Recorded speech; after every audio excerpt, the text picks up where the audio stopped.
Selamat pagi pemirsa, senang rasanya hari ini bisa berjumpa lagi di program Ayo Sehat tentunya dengan sejumlah inspirasi dan juga informasi seputar dunia kesehatan. Tidak lupa kami ingatkan kepada Anda untuk tetap menjaga protokol kesehatan dan semoga pandemi COVID-19 ini bisa kita lalui bersama-sama. Hari ini, Ayo Sehat akan membahas tentang fenomena kecanduan gadget atau gawai pada anak. Bagaimana cara mencegah dan menanganinya? Simak perbincangan saya nanti bersama psikolog anak, Ratih Zulhaki. Langsung saja pemirsa, kita mulai Ayo Sehat bersama saya, Elgin Fridianto.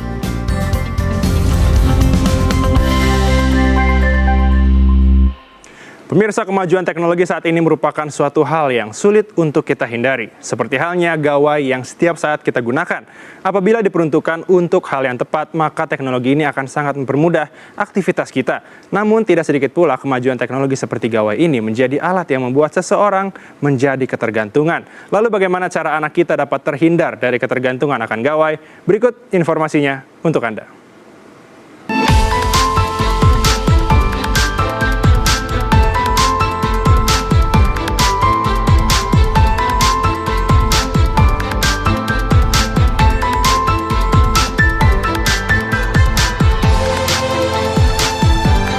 Pemirsa, anak-anak yang memiliki ketergantungan pada gawai merupakan fenomena yang sering kita temui.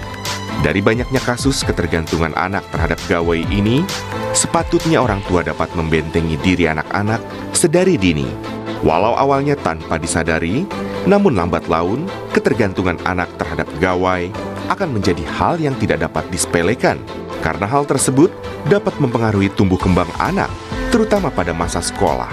Beberapa dampak dari ketergantungan gawai pada anak diantaranya adalah sulit berkonsentrasi saat belajar, menurunkan kemampuan kognitif pada anak seperti daya ingat, daya tangkap, dan juga bahasa, merusak mata, terganggunya waktu istirahat atau tidur, dan emosi yang tidak terkontrol.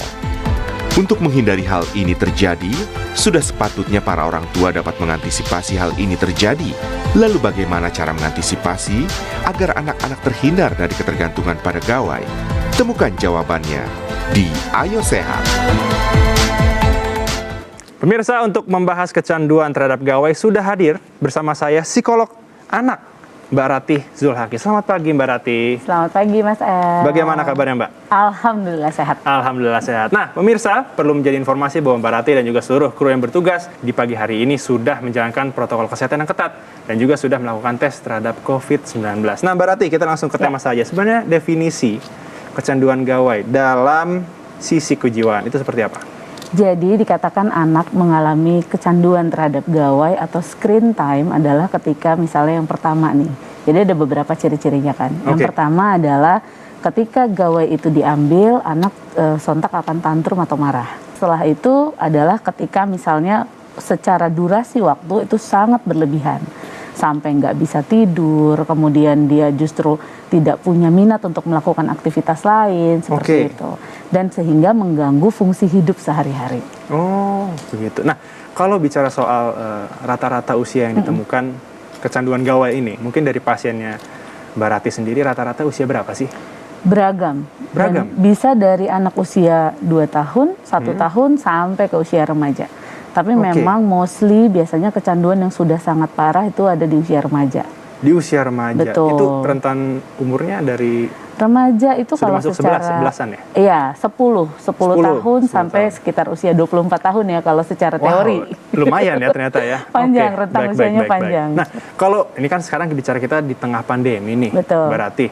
Kalau sebelum pandemi sama setelah pandemi, apakah ada peningkatan? Karena kan saat pandemi ini, wah di rumah aja. Kalau nggak nonton TV, main laptop ya, main gawai. Ya. Apakah ada peningkatan? Kalau dari tren yang masuk ke klinik ataupun ke rumah sakit, biasanya memang yang pertama yang meningkat adalah emosinya nggak stabil. Biasanya pertama seperti itu keluhannya. Setelah dirunut-runut, ternyata screen time-nya meningkat. Jadi konsumsi screen time meningkat, artinya penggunaan terhadap gawai, semua media yang menggunakan layar itu meningkat.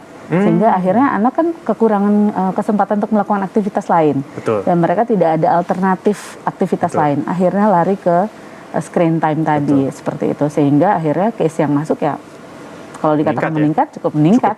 Nah, sebenarnya bagaimana sih cara kita mengatasi ya anak agar tidak kecanduan gawai? Tapi jangan dibahas dulu nih. Kita harus jeda sejenak dulu nih Mbak Rati. Pemirsa jangan beranjak dulu karena Ayo Sehat akan segera kembali usai jeda.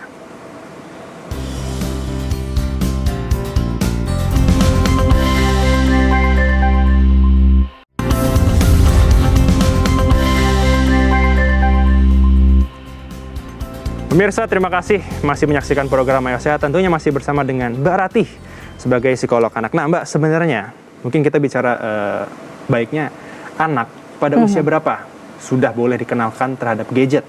Oke. Silakan. Nah, sebelum menjawab itu, sebenarnya ada beberapa ketentuan yang harus diketahui oleh orang tua di rumah. Baik. Yang pertama ada periode zero gadget, zero gawai. Jadi memang tidak boleh sama sekali anak diberikan gawai, even untuk babysitter. Maksudnya untuk supaya anaknya tenang, supaya anaknya mau makan dan lain sebagainya gitu kan. Yang pertama 0 sampai 2 tahun tuh disarankan untuk tidak menggunakan gadget sama sekali. Kalau misalnya anaknya ingin mendengar lagu, itu disarankan yang tidak berlayar. Jadi hanya menggunakan audio. Seperti itu. Kenapa 0 sampai 2 tahun itu tidak boleh diberikan gadget sebagai stimulasi? Karena periode itu dinamakan sensori motorik. Nah, periode sensori motorik itu seharusnya anak belajar dengan sensorinya dia. Bukan hanya dengan visualnya kemudian menggunakan gawai, seperti itu sih. Nah, menjawab pertanyaannya Mas El tadi, usia berapa sih sebaiknya boleh dikenalkan? Kalau dikatakan boleh dikenalkan tuh kalau bisa sampai usia 13 tahun jangan ya. Gitu. Kalau dikatakan boleh atau enggak. Boleh atau enggaknya. Kan zaman sekarang nggak mungkin ya. Artinya sekolah saja anak sudah menggunakan gawai gitu. Artinya misalnya setelah anak berusia 3 tahun, kalaupun memang mau dikenalkan dengan gadget boleh dengan catatan ada pembatasan waktu. Oh, jangan lama-lama ya. Iya. Baik. Tapi sebenarnya yang kita bilang ukuran wajar ya, anak screen time itu berapa lama? Tergantung usia. Kalau misalnya di bawah usia prasekolah, which is sekitar usia 3 sampai 6 tahun, itu mungkin durasinya sekitar 15 sampai 30 menit per sekali dia mengkonsumsi. Gitu. Jadi misalnya dia nonton film atau nonton video apapun, itu 15 menit sampai 30 menit harus dijeda. Baik. Kemudian dia melakukan aktivitas fisik atau aktivitas yang lain. Kemudian kalau misalnya memang ada lagi, itu diberikan dengan durasi seperti itu dengan maksimal 1 hari 1 jam. 1 hari 1 jam? Ya, artinya ada 2 kali 30 menit atau 4 kali 15 menit. 4 kali 15 menit, dan itu bebas ya, jamnya jam berapa aja ya, Dok ya?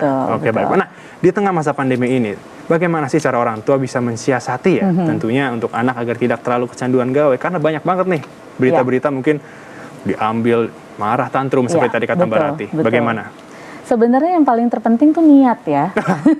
Itu nomor 1 sepertinya itu. Artinya orang tua punya niat atau enggak untuk kemudian menciptakan aktivitas walaupun dengan keterbatasan yang ada.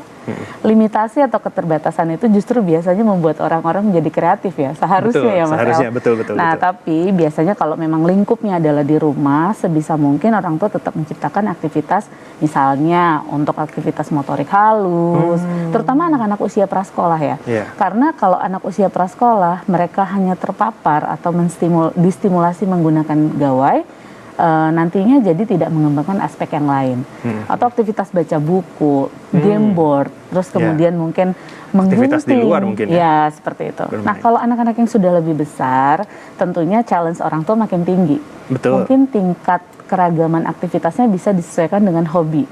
Misalnya jadi hobi masak mungkin, atau membuat profil masing-masing anak mungkin, jadi dari searching, kemudian mereka membuat profil masing-masing, jadi ada kegiatan yang lebih terstruktur. Oke, berarti untuk meluruskan ya pemirsa, ini kan karena anak meniru ya orang tuanya, karena sekarang lagi pandemi, mungkin WFH, apa-apa harus menggunakan telepon, mungkin menggunakan gadget, laptop, atau televisi, mau tidak mau memang orang tua harus menyediakan waktu untuk bisa bermain dengan anak. Baik. Nah, berikutnya, kapan sih orang tua ini harus membawa anaknya konsultasi, Mbak? Kalau seandainya sudah kecanduan gawai?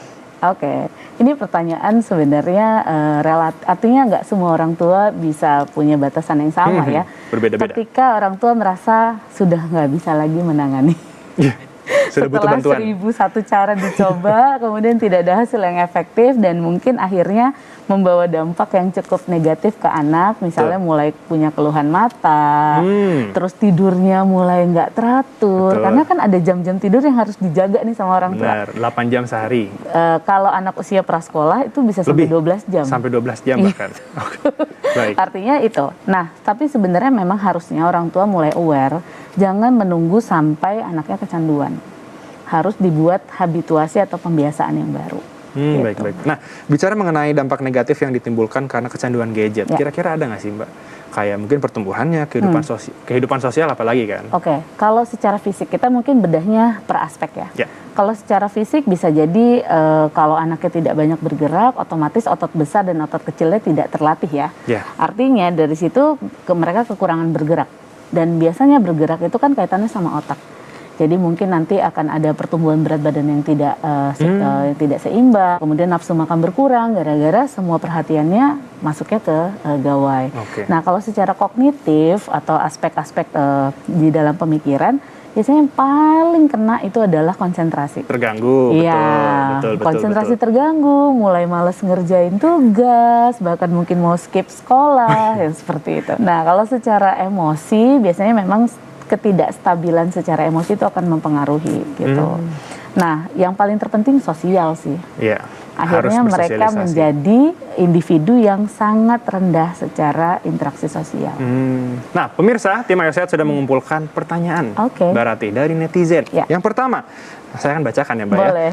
Anak saya, balita, umur 3 tahun, tidak mau makan kalau tidak sambil bermain gawai. Bagaimana cara mengatasinya dari @maulidina AWSM? Oke, nah sebenarnya Mas El untuk kasus ini memang banyak sekali gawai dijadikan sebagai babysitter Yes. untuk membuat anak tenang, apalagi ketika makan. Awalnya adalah pembiasaan. Jadi orang tua sebenarnya selain tindakannya kuratif atau mengatasi situasi anak tuh nggak bisa makan kalau tidak melihat gawai, sebaiknya dari awal memang dihindari.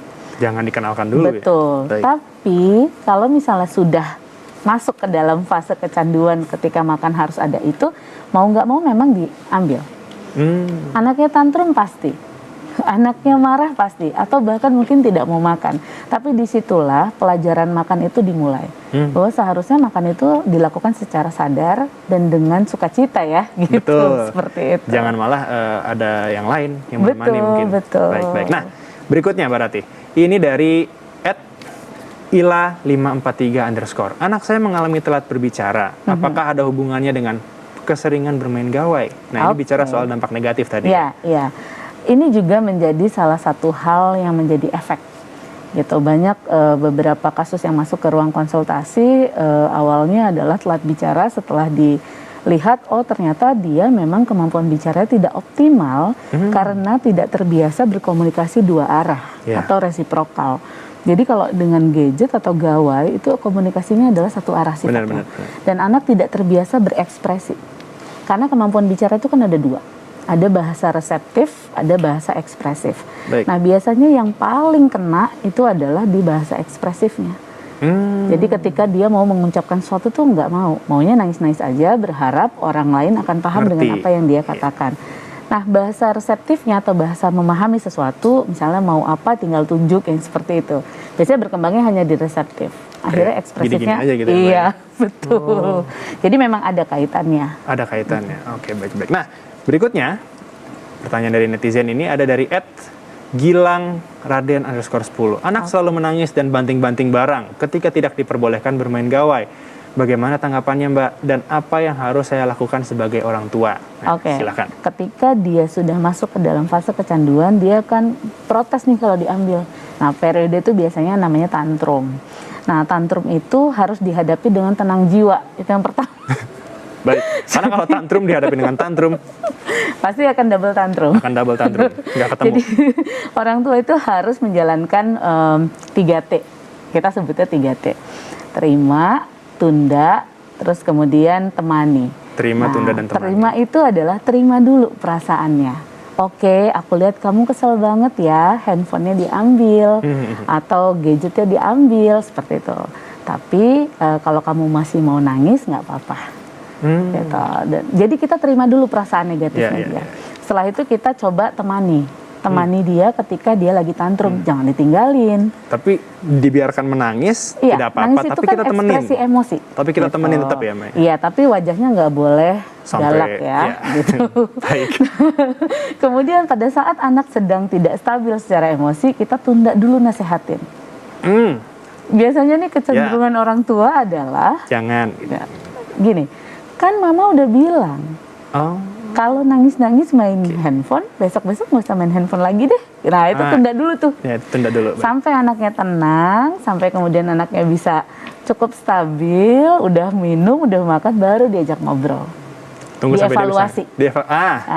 Tunggu sampai dia evaluasi bisa itu menerima penting. ya. Ya, betul. Baik, gitu. baik, baik. Nah, Mbak Rati, kita bicara soal penanganan nih. Betul. Dan kita kan tadi juga dikatakan Mbak Rati ada terapi yang juga bersama dengan psikiater. Tapi kita jangan bahas dulu nih. Oke. Kita harus jeda sejenak. Pemirsa, jangan beranjak dulu karena Ayah Sehat akan segera kembali. Usai jeda.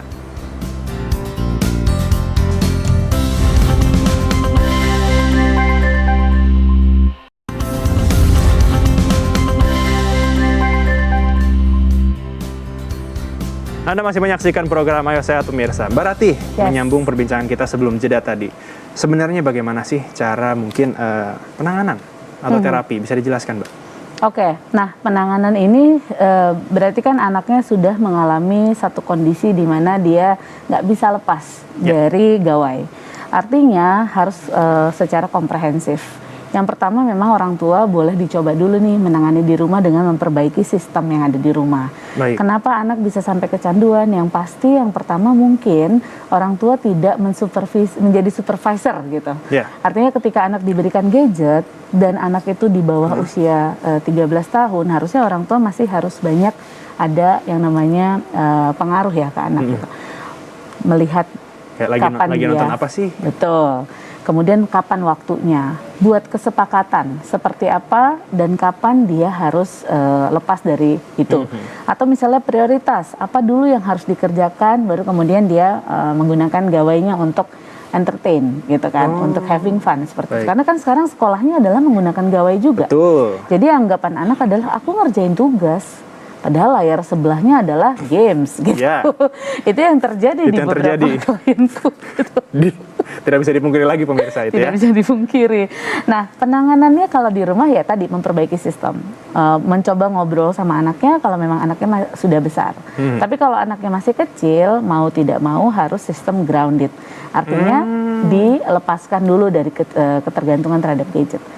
Menghadapinya tentunya menghadapi tantrumnya tadi yang harus dilakukan. Yang 3T tadi ya. Betul. Tapi kalau misalnya dirasa orang tua sulit sekali untuk melakukan itu dan sudah dicoba selama minimal 3 bulan, tidak ada hasilnya, malah semakin intensitasnya semakin tinggi, boleh dibawa konsultasi.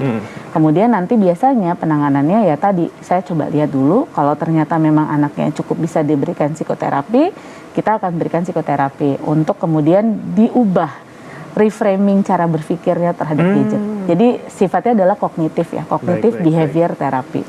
Seperti itu. Nah, atau misalnya diberikan semacam behavior therapy, yaitu oke, kita buat kesepakatan, kemudian nanti orang tua yang menjadi polisi di rumah.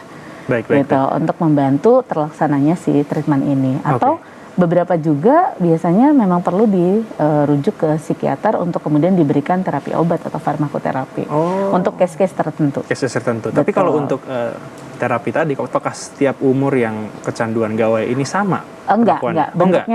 Bentuknya beda pasti di setiap usia. Kalau misalnya masih di bawah usia sekolah, biasanya kita menggunakan play-nya, ada bermainnya, gitu. Entah itu sifatnya role play, kemudian kita memberikan edukasi ke anaknya. Jadi kita perlu tahu juga nih, orang tua selama ini memberikan edukasi atau menakut-nakuti. Oke. Karena itu poinnya beda kan.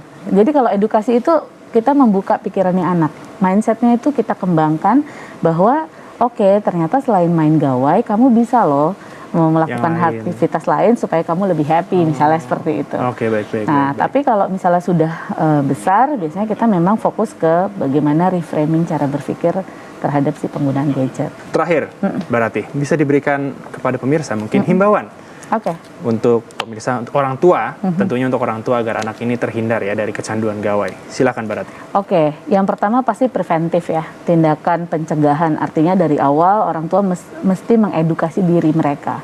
Seperti apa sih seharusnya penggunaan gadget itu, disesuaikan sama usia perkembangan anak, tugas perkembangannya, dan lain sebagainya. Jadi orang tua itu harus punya yang namanya informasi.